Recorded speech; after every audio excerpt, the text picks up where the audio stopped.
good. Thank you. It's been a few minutes since your fight. How did you feel about your performance?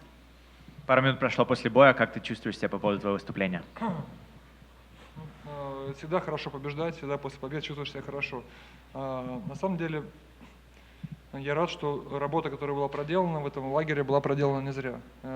Все, что произошло, именно все это я ждал от соперника, хоть бой был и не такой быстрый, но по сути те элементы, которые он пытался сделать, именно их я отрабатывал очень-очень много раз в течение всего последнего лагеря, поэтому это сработало. I mean, you always feel good after the victory, so I feel great that I won. But really what I'd like to say is that everything that we worked on in the camp, everything we put so much time in, I really feel that it's great that it happened the way it happened. Exactly what we expected him to do, he did in the fight. This is what we worked on. So I feel like it wasn't as fast as we thought it was going to be, but everything that we expected did happen, and that's why the fight happened the way it did. It was a very dominant, easy performance for you. What was the game plan going in this fight? Доминирующее, очень легкое для тебя выглядело выступление. Какой у тебя был геймплан в этом бою? Сначала немножко коснусь того, что оно было легкое. На самом деле, любое легкое выступление за собой ведет очень большую работу в зале. Так же, как и предыдущее мое выступление было очень быстрое, и казалось, что легкое. Тоже была проделана очень большая работа. Такое легкое выступление – это очень тяжелая работа в зале. First of all, I'd like to touch on the fact that it might have seemed easy. And this fight might have seemed easy, but also the last fight might have seemed quick and easy. But the fact is, behind this type of easy work or an easy fight, what it looks like, it's actually a lot of work that goes into it, a lot of preparation, a lot of drilling. So it might seem easy, but really there's a lot of work. Что касается плана на бой, у меня был план идти вперед, доминировать, давить его, несмотря на то, что он будет пытаться бороться, пытаться перехватить инициативу, чтобы он быстрее потерял свою выносливость и потом спокойно, планомерно его перебить. And when it comes to the game plan, I mean, my thing was to keep pressuring, to keep moving forward, to keep instilling my game plan on him, so he can get tired quickly, he can get discouraged, I could get his endurance out from under him, so that way I can dominate and finish the fight. Was there anything at all that surprised you about him? Сюрприз какой-то от него ты получил, что-то удивило тебя от него? На самом деле нет. Я немножко был расстроен, что он поднабрал вес, потому что в предыдущем бою он вышел более подтянутый. Не знаю, это был его план на бой, либо что-то пошло не так у него с весом. Но тем не менее, у меня были ребята именно большие, по 300 паундов, борцы, и мы очень много это отрабатывали, эти положения, те, в которых он силен, поэтому он вряд ли бы смог меня удивить в этом бою.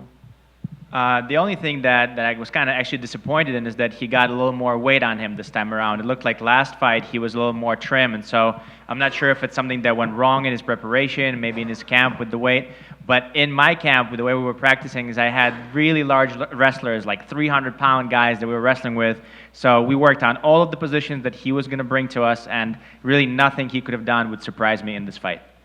Were you surprised about the matchup? He was coming off a loss. He's lower ranked in the rankings. Were you just surprised about the matchup? Удивило ли тебя то, что ты получил вообще его как соперника, потому что, во-первых, он в прошлом бою проиграл, во-вторых, он выше в рангах. Когда ты получил его имя, тебе не показалось это странно? Конечно, меня это удивило, но надо понимать, что это моя работа. Я не сильно выбираю соперников, мне предлагают, я выхожу и дерусь, поэтому хотелось бы пожелать моему сопернику Романову удачи в будущем. Возможно, мы даже потренируемся вместе, мне есть чему поучиться у него в борьбе, я могу поработать с ним ударной техникой, поэтому в целом, в любом случае, все, кто находится в топ-15, сильные бойцы, мы все можем друг с другом сразиться, рано или поздно. Просто не хотел бы, чтобы он на этом бою споткнулся и перестал верить в себя. Хотел бы, чтобы он двигался дальше.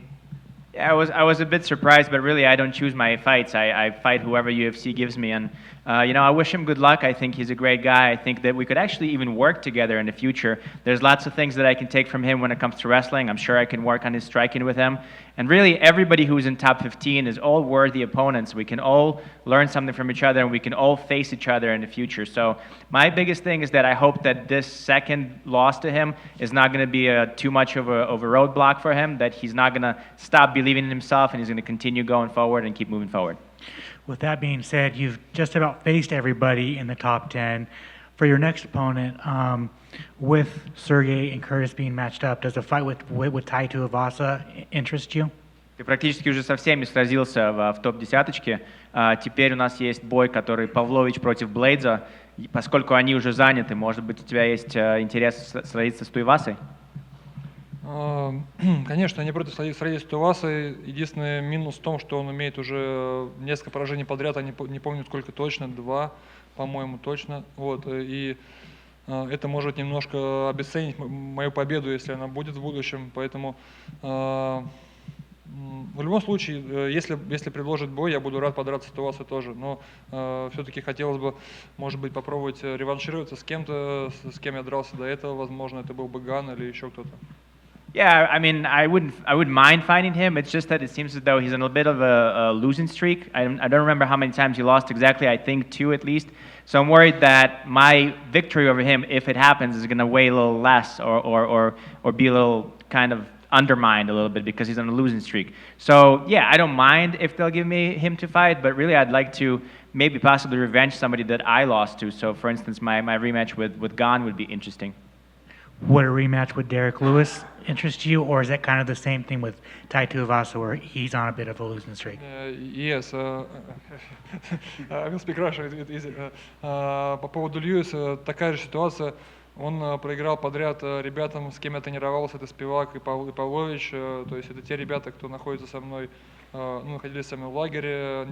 Конкретно не к этому. Я Павловичу помогал готовиться к Льюису, и у него уже есть несколько поражений подряд. Здесь такая же ситуация, как с Туивасой. Если выбираете Льюису и Туивасу, я уже в большей степени заинтересован в бою с Туивасой, чем в реванше с Льюисом. Yeah, if we talk about Lewis, it's the same situation. I mean, he lost, not only lost a couple times in a row, but he also lost to the guys that I've trained with. And in fact, I helped Pavlovich prepare for Lewis. So I also trained with Spivak a bunch of times. These are the guys that I know. So, if we're talking between Lewis and Tuivasa, I guess I'd be more interested in Tuivasa. But like I said, both of them are coming off losses. So I don't know how much it would undermine my victory over them. Congratulations. Thank you so much. You've been doing this a long time. The heavyweights didn't have the most longevity, though, in this sport, it seems. How much longer do you think you're going to do this? Ты уже долгое время этим занимаешься, этим спортом, но такое впечатление, что у тяжев не такой длинный срок вообще в этом спорте. Как долго ты думаешь, ты сможешь еще этим заниматься? Я слышал, что наоборот, в этом возрасте тяжи расцветают, в том, в котором я нахожусь. Я ощущаю себя еще на пути обучения, ощущаю себя так, как будто бы, когда я начал, это просто было обучение. И поэтому я еще нахожусь в таком состоянии, что набираю и хочу повыступать. Я могу сказать о 40 годах, наверное, эту планку я пока вижу, но там посмотрим. Yeah, you know what? I heard the opposite. I heard that actually heavyweights at my age, they actually start to flourish. So yeah, I've done this for a while, but the age that I started it in, I actually was still learning, and so I'm just now coming into form, and I think I am still learning myself. So we can possibly say that I have this kind of like a threshold of maybe 40, but for now I feel great and I want to keep moving forward.